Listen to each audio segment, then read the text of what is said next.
Well, hey fans, welcome back to another streaming review, and today we're going to talk about Loki Season 2.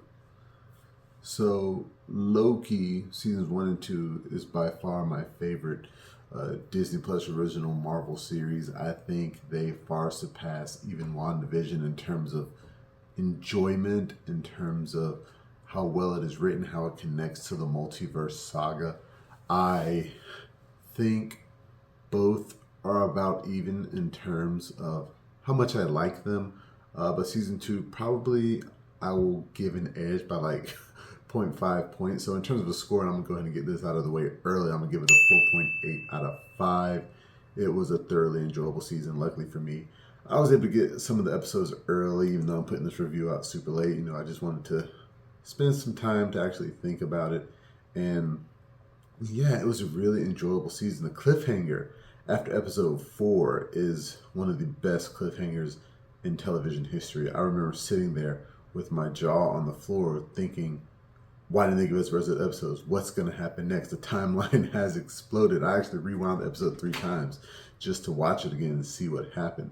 But the usual cast returns. You got Tom Hiddleston as Loki. Sylvie is back with Sophia Di Martino. You got Owen Wilson's back as Mobius, of course, and many other names. And they work well together this season. And you got the plot thread is basically after Sylvie killed He Who Remains last season, Loki was kicked back into the TVA. And it turns out he's actually in the past TVA and he's time slipping. He's just going back and forth through time, and he has to get with Mobius to figure that out and, of course, stop, whatever He Who Remains' plan is, because the other Kangs, the other variants of him are going to show up. And we got a little taste of, Kang the Conqueror, one of his variants in Ant-Man and the Wasp: Quantumania.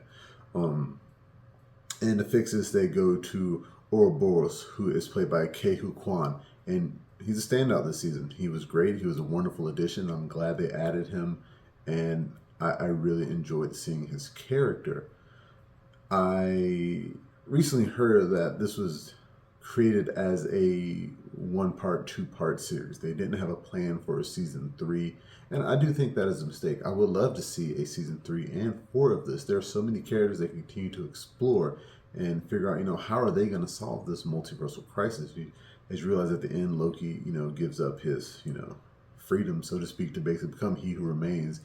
But he's going to watch over the entire multiverse. He's given the multiverse a chance when he made that giant Yggdrasil tree of timelines. And I would like to see, all right, now that the multiverse has a chance, so do all the variants of He Who Remains. There are tons of Kangs out there creating more timelines and destroying others. So they have to get together this team, of course, which I'm pretty sure the Kang Dynasty and Secret Wars, if both those movies happen as they're supposed to happen, they're going to take care of that. So I would like to see, what they're doing behind the scenes. They're capturing Kangs and like exactly what they're doing. I do think there's more they can do with that. And I think a lot of this hinges on what's going on with the case with Jonathan Majors, who does pop up in this season as a variant of He Who Remains called Victor Timely. He's a little bit silly, a little bit stuttery.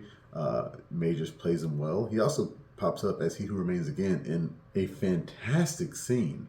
It is amazing how great of an actor this man is. And he's in the middle of that court case right now. And personally, I just hope he is found innocent. Of course, if he is guilty, let justice be served and they'll just recast the role. But man, he is really good. There is a conversation between him and Loki about the decision Loki has to make, whether he's going to kill Sylvie and take He Who Remains' spot. That is like a game of chess. The way they're going back and forth. It's just excellent writing, excellent dialogue all around. And that's why this show is one of the best that, Marvel has produced for Disney Plus. I am a little excited. The creator of the show, I believe it is Michael Waldron. Yeah, I just took time to look it up. It is Michael Waldron. He was now hired on to replace Jeff Loveness to write Avengers Kang Dynasty. He was already writing Avengers Secret Wars. So considering how much I love this show and that he's the creator of it, I'm very happy that he's taking the reins of these next 2 big Avengers films. Did I have any issues with this season? The second episode, the pacing was a little bit weird. After what happened in the first, you're kind of thrown into it, and it's like a whole different thing. but it was still good all around. I do feel like there were less Loki variants. I wanted to see more of him. There were also less variants of He Who Remains. I really thought there would be at least 3. And there are still some questions open at the end. Another thing that continues to disappoint me is the humanness of the TVA. I would love to have seen, TVA members who are Kree, TVA members who are just from many other alien planets or dimensions, because why is King only picking Earthlings? I guess since he's from Earth, that's the planet he likes the most, but I would love to see a lot of different faces at the TVA.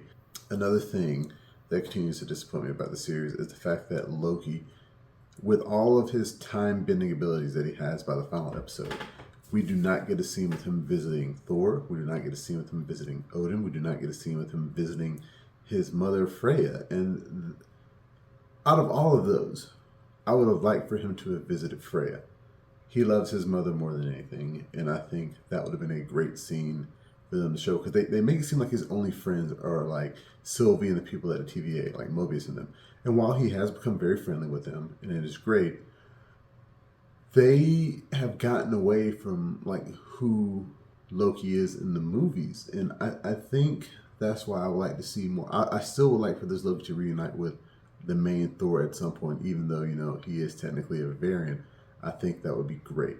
But yeah, I really did enjoy this season. I cannot wait to see more from this team, even if it is not a Loki season 3, if it's a TVA series, if it's another movie, another show.